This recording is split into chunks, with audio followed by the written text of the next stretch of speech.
হঠাৎ তুমি অনুভব করলে তোমার চারপাশে যেন এক অদ্ভুত শক্তি বিরাজ করছে। বাতাস থেমে গেল, সময় যেন ধীরে চলতে লাগলো। তোমার হৃদস্পন্দন বেড়ে গেল, কিন্তু সেই ভয়ের মধ্যেও এক অদ্ভুত শান্তি অনুভব করলে। তারপর এক মৃদু কণ্ঠস্বর তোমার অন্তরে প্রতিধ্বনিত হলো, ভয় পেজো না, আমি আছি। আমি সব সময় তোমার সাথেই আছি। তুমি চারদিকে তাকালে, কাউকে দেখতে পেলে না, কিন্তু সেই কণ্ঠস্বর আরো স্পষ্ট হয়ে উঠল, আমি তোমার মা, আমি তোমার কালী। তোমার চোখে জল চলে এলো। তুমি বুঝতে পারলে এ কোনো সাধারণ অনুভূতি নয়। এ সেই শক্তি যাকে তুমি এতদিন ধরে ডেকেছ, বিশ্বাস করেছ, যার কাছে নিজের সব কষ্ট উজাড় করে দিয়েছ। মা আবার বললেন, তুমি যখন একা মনে করো, তখনও আমি তোমার পাশে থাকি। তুমি যখন কাঁদো, তখন তোমার প্রতিটি অশ্রু আমি অনুভব করি। তুমি যখন ভেঙে পড়ো, তখন আমি তোমাকে ধরে রাখি। তুমি ধীরে ধীরে চোখ বন্ধ করলে, আর সেই কণ্ঠস্বর আরো গভীরে প্রবেশ করল তোমার অন্তরে। তুমি ভাবো তোমার জীবন শুধু দুঃখ আর সংগ্রামে ভরা, কিন্তু তুমি জানো না, প্রতিটি কষ্টের পিছনে আমি তোমাকে আরো শক্তিশালী করে তুলছি। তুমি হার মানতে চাও, কিন্তু আমি তোমাকে লড়াই করতে শেখাই। একটা হালকা বাতাস তোমার গায়ে স্পর্শ করল, যেন মা নিজে তোমার মাথায় হাত রাখলেন। আমি তোমার ভিতরে আছি। তোমার সাহস, তোমার ভালোবাসা, তোমার বিশ্বাস, সবকিছুর মধ্যেই আমি বাস করি। তুমি যদি নিজেকে দুর্বল ভাবো, তাহলে তুমি আমাকে অস্বীকার করছো। তোমার বুকের ভেতর যেন নতুন এক শক্তির জন্ম হলো। তুমি কখনো একা নও। তোমার প্রতিটি পদক্ষেপে আমি তোমার সাথে হাঁটি। তুমি যখন অন্ধকারে হারিয়ে যাও, তখন আমি তোমার পথের আলো হয়ে দাঁড়াই। তোমার মনে পড়তে লাগলো সেই সব মুহূর্ত, যখন সবকিছু শেষ হয়ে গেছে মনে হয়েছিল, কিন্তু কোনো এক অদৃশ্য শক্তি তোমাকে আবার দাঁড় করিয়ে দিয়েছিল। মা বললেন, ওগুলো কাকতালীয় ছিল না, ওগুলো ছিল আমার স্পর্শ। তোমার চোখ বেয়ে জল গড়িয়ে পড়ছে, কিন্তু সেই জল এখন দুঃখের নয়, এক অদ্ভুত শান্তির। তুমি আমাকে ডাকো, আমি শুনি। তুমি আমাকে বিশ্বাস করো, আমি তোমার জন্য পথ তৈরি করি। কিন্তু তোমাকে বিশ্বাস রাখতে হবে, নিজের উপর আর আমার উপর। চারদিকের অন্ধকার যেন ধীরে ধীরে আলোকিত হয়ে উঠছে। তুমি যতই কষ্ট পাও না কেন, মনে রেখো, এই কষ্ট স্থায়ী নয়। আমি তোমার পরীক্ষার মাধ্যমে তোমাকে তৈরি করছি। তুমি আমার সন্তান, তুমি দুর্বল হতে পারো না। তুমি ধীরে ধীরে অনুভব করলে তোমার ভেতরের ভয় কমে যাচ্ছে, তার জায়গায় সাহস জন্ম নিচ্ছে। তুমি যখন পড়ে যাও, আমি তোমাকে তুলে দিই। কিন্তু তোমাকে আবার হাঁটতে হবে। আমি তোমার পাশে আছি, কিন্তু পথটা তোমাকেই চলতে হবে। একটা গভীর নীরবতা নেমে এলো, কিন্তু সেই নীরবতার মধ্যেও মায়ের উপস্থিতি আরো স্পষ্ট হয়ে উঠল। তোমার জীবনে যত বাধা আসুক, ভয় পেজো না। আমি তোমার রক্ষাকর্তা। কেউ তোমাকে স্পর্শ করতে পারবে না, যদি তুমি আমার উপর বিশ্বাস রাখো। তোমার বুক ভরে উঠল এক অদ্ভুত শক্তি আর ভালোবাসায়। তুমি শুধু আমাকে মনে করো, আমি তোমার সব ভয় দূর করে দেব। তুমি শুধু এগিয়ে চলো, আমি তোমার পথ দেখাবো। ধীরে ধীরে সেই কণ্ঠস্বর মৃদু হয়ে আসতে লাগলো, আমি সব সময় আছি তোমার সাথে, তোমার পাশে, তোমার ভিতরে। চারদিক আবার নিস্তব্ধ হয়ে গেল, কিন্তু এবার সেই নিস্তব্ধতা আর ভয়ঙ্কর নয়, বরং শান্ত আশ্বাসে ভরা। তুমি চোখ খুললে, কিন্তু এবার তুমি আগের সেই মানুষটি নও। তোমার ভিতরে নতুন এক বিশ্বাস জন্ম নিয়েছে। তুমি জানো তুমি একা নও, কারণ মা আছেন। তুমি স্থির হয়ে বসে আছো, কিন্তু তোমার ভেতরের জগৎ যেন বদলে গেছে। আগের সেই অস্থিরতা আর নেই, তার জায়গায় এক অদ্ভুত শান্তি। তবু তোমার মনে এক প্রশ্ন জাগে, মা কি সত্যিই সবসময় আমার সাথে থাকেন?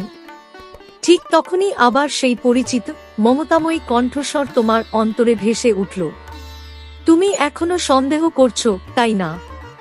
তুমি চমকে উঠলে, কিন্তু ভয় পেল না, কারণ এখন তুমি জানো এই কণ্ঠস্বর ভয়ের নয়, ভালোবাসার। মা, তুমি কি সত্যিই আমার সাথে আছো? তুমি মনের মধ্যে প্রশ্ন করলে। কণ্ঠস্বরটি নরম হাসিতে ভরে উঠল। আমি শুধু তোমার সাথে নই, আমি তোমার প্রতিটি শ্বাসে আছি। তুমি যখন শ্বাস নাও তখন আমার শক্তি তোমার মধ্যে প্রবাহিত হয়।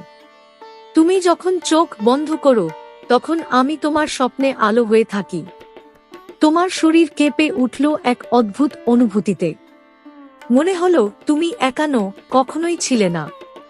তাহলে আমি এত কষ্ট পাই কেন? মা, তোমার প্রশ্নে যেন জমে থাকা সব দুঃখ বেরিয়ে এলো।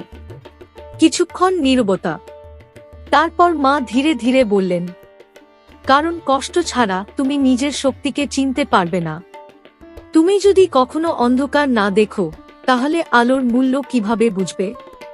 তোমার মনে পড়ে গেল জীবনের সেই সব কঠিন মুহূর্ত যখন তুমি একেবারে ভেঙে পড়েছিলে। তুমি ভেবেছিলে সব শেষ হয়ে গেছে, কিন্তু দেখো তুমি এখনো দাঁড়িয়ে আছো। কেন জানো? তুমি চুপ করে রইলে কারণ আমি তোমাকে পড়তে দিই, কিন্তু ভেঙে পড়তে দিই না। তোমার চোখ আবার ভিজে উঠল। তুমি যখন রাতের অন্ধকারে একা কাঁদো তখন তুমি ভাবো কেউ দেখছে না, কিন্তু আমি সব দেখি। তোমার প্রতিটি অশ্রু আমার কাছে অমূল্য। তোমার বুকটা হালকা হয়ে আসতে লাগলো, যেন এতদিনের চাপ ধীরে ধীরে সরে যাচ্ছে। মা, আমি অনেক সময় তোমার উপর রাগ করি। তুমি লজ্জায় মাথা নিচু করলে। মা মৃদু হেসে বললেন, আমি জানি তুমি রাগ করো, অভিমান করো, কখনো আমাকে ভুলেও যাও, কিন্তু আমি কি কখনো তোমাকে ছেড়ে যাই? তুমি মাথা নেড়ে না বললে, না মা, তুমি কখনো যাও না, কারণ আমি তোমার মা। মা কখনো সন্তানের কাছ থেকে দূরে থাকে না, শুধু কখনো কখনো তোমাকে শক্ত হতে শেখানোর জন্য একটু দূরে দাঁড়িয়ে দেখি। তুমি অনুভব করলে এই কথাগুলো শুধু শব্দ নয়, এক গভীর সত্য। তুমি জানো তোমার সবচেয়ে বড় শক্তি কি? তুমি অবাক হয়ে ভাবলে, কি সেটা? তোমার বিশ্বাস। তুমি যতক্ষণ বিশ্বাস রাখো ততক্ষণ কেউ তোমাকে হারাতে পারবে না। তোমার মনে যেন নতুন আলো জ্বলে উঠল। কিন্তু তুমি যখন ভয় পাও তখন সেই বিশ্বাস দুর্বল হয়ে যায়। তখনই তুমি নিজেকে একা ভাবো। তুমি বুঝতে পারলে এতদিন তুমি নিজের শক্তিকেই অবহেলা করছিলে। তুমি আমার সন্তান, তোমার ভেতরে আমারই শক্তি প্রবাহিত হচ্ছে। তুমি যদি নিজের উপর বিশ্বাস হারাও তাহলে তুমি সেই শক্তিকে অস্বীকার করছো। তোমার বুকের ভেতর এক প্রবল দৃঢ়তা জন্ম নিতে লাগলো। আজ থেকে তুমি আর ভয় পাবে না। কষ্ট আসবে, সমস্যা আসবে, মানুষ তোমাকে আঘাত করবে, কিন্তু তুমি ভেঙে পড়বে না। তোমার চোখে এক নতুন আগুন জ্বলে উঠল, কারণ তুমি জানো আমি আছি। একটা হালকা শীতল বাতাস আবার তোমাকে ছুঁয়ে গেল, যেন মা তোমাকে আশীর্বাদ করলেন। যখন তুমি দুর্বল বোধ করবে তখন শুধু একবার আমাকে ডাকবে, আমি সঙ্গে সঙ্গে তোমার পাশে দাঁড়াবো। তুমি গভীরভাবে অনুভব করলে এই সম্পর্ক কোনো কল্পনা নয়, এটা এক চিরন্তন বন্ধন। তুমি যতবার পড়ে যাবে ততবার উঠে দাঁড়াবে, কারণ তুমি একা নও। কণ্ঠস্বরটি ধীরে ধীরে আরো গভীর হয়ে উঠল। আমি তোমার শক্তি, আমি তোমার সাহস, আমি তোমার রক্ষা। চারদিক আবার নিস্তব্ধ হয়ে এলো, কিন্তু এবার সেই নিস্তব্ধতার মধ্যে এক অসীম শক্তির উপস্থিতি অনুভব করা যায়। তুমি ধীরে ধীরে উঠে দাঁড়ালে। আগের সেই ভাঙা মন আর নেই। এখন তুমি জানো, যাই হোক না কেন তুমি পারবে, কারণ তোমার সাথে মা আছেন সব সময়। তুমি দাঁড়িয়ে আছো, কিন্তু এবার তোমার ভেতরে এক নতুন শক্তির সঞ্চার হয়েছে। তবুও জীবনের কিছু প্রশ্ন এখনো তোমার মনে ঘুরপাক খাচ্ছে। কেন এত বাধা? কেন এত দেরি? কেন এত পরীক্ষা? রাত আরো গভীর হয়েছে। আকাশে মেঘ ঢেকে দিয়েছে চাঁদকে। চারদিক অন্ধকারে আচ্ছন্ন, যেন জীবনের অনিশ্চয়তার প্রতিচ্ছবি। হঠাৎ সেই পরিচিত কণ্ঠ আবার শোনা গেল, কিন্তু এবার আগের চেয়ে আরো গভীর, আরো শক্তিশালী। তুমি উত্তর খুঁজছ, তাই না? তুমি ধীরে মাথা নাড়লে, যদিও কেউ তোমাকে দেখছে না। হ্যাঁ মা, আমি জানতে চাই কেন আমার জীবনটা এত কঠিন। কিছুক্ষণ নীরবতা। তারপর মা ধীরে ধীরে বললেন, কারণ তুমি সাধারণ নও। তুমি অবাক হয়ে গেলে। এই উত্তর তুমি আশা করনি। যাদের আমি বেশি ভালোবাসি, যাদের আমি বড় কিছু করার জন্য তৈরি করি, তাদের পথ কখনো সহজ হয় না। তোমার বুকের ভেতর এক অদ্ভুত আলোড়ন উঠল। তুমি ভাবো অন্যদের জীবন সহজ, শুধু তোমারটাই কঠিন। কিন্তু তুমি জানো না, আমি তোমাকে এমন এক শক্তিতে গড়ে তুলছি যা অনেকেই সহ্য করতে পারবে না। তুমি নিজের জীবনের দিকে তাকালে, প্রতিটা কষ্ট, প্রতিটা হারানো, প্রতিটা অপমান যেন হঠাৎ নতুন অর্থ পেতে লাগলো। তুমি যখন একের পর এক সমস্যার মুখোমুখি হও, তখন তুমি ভেঙে পড়ো না, তুমি বদলে যাও। তুমি আরো শক্তিশালী হয়ে ওঠো। হালকা বজ্রপাতের শব্দ হলো দূরে কোথাও, যেন প্রকৃতিও মায়ের কথাকে সমর্থন করছে। কিন্তু মা, আমি তো অনেক সময় ক্লান্ত হয়ে পড়ি। তুমি মনের ভেতর ফিসফিস করলে। মা মৃদু কণ্ঠে বললেন, ক্লান্ত হওয়া দোষ নয়, থেমে যাওয়া দোষ। তোমার নিঃশ্বাস ভারী হয়ে উঠল, কিন্তু সেই ভারের মধ্যে এক দৃঢ়তা মিশে গেল। তুমি বিশ্রাম নাও, কাঁদো, নিজেকে সময় দাও, কিন্তু কখনো হার মানো না। কারণ তুমি যদি হার মানো, তাহলে তুমি তোমার ভেতরের শক্তিকে অপমান করছো। তুমি অনুভব করলে এই কথাগুলো শুধু উপদেশ নয়, এগুলো যেন তোমার অস্তিত্বের অংশ। তুমি কি জানো, তোমার জীবনের প্রতিটি দেরির পেছনে একটা কারণ আছে। তুমি চুপ করে শুনতে লাগলে। তুমি যা চাও তা আমি তোমাকে দিই না, আমি তোমাকে দিই যা তোমার প্রয়োজন। এই কথাটা তোমার হৃদয়ে গভীরভাবে আঘাত করল, কিন্তু সেই আঘাত ছিল জাগরণের। তুমি অনেক কিছু চেয়েছো, যা পেলে তুমি হয়তো দুর্বল হয়ে পড়তে। তাই আমি তোমাকে অপেক্ষা করিয়েছি, তোমাকে প্রস্তুত করেছি। তোমার মনে পড়ে গেল সেই সব ইচ্ছে যেগুলো পূরণ হয়নি, আর যেগুলো তুমি হারিয়েছ। সেগুলো তোমার জন্য ছিল না। আমি তোমাকে তার থেকেও ভালো কিছু দিতে চলেছি। তোমার চোখে আবার জল চলে এলো, কিন্তু এবার সেই জল হতাশার নয়, বিশ্বাসের। মা, আমি কি সত্যিই পারবো? তুমি মৃদু কণ্ঠে জিজ্ঞেস করলে। মা যেন তোমার খুব কাছে এসে দাঁড়ালেন। তুমি অনুভব করলে তার উপস্থিতি। তুমি শুধু পারবে না, তুমি জিতবে। তোমার বুকের ভেতর যেন আগুন জ্বলে উঠল, কিন্তু সেই আগুন ধ্বংসের নয়, শক্তির।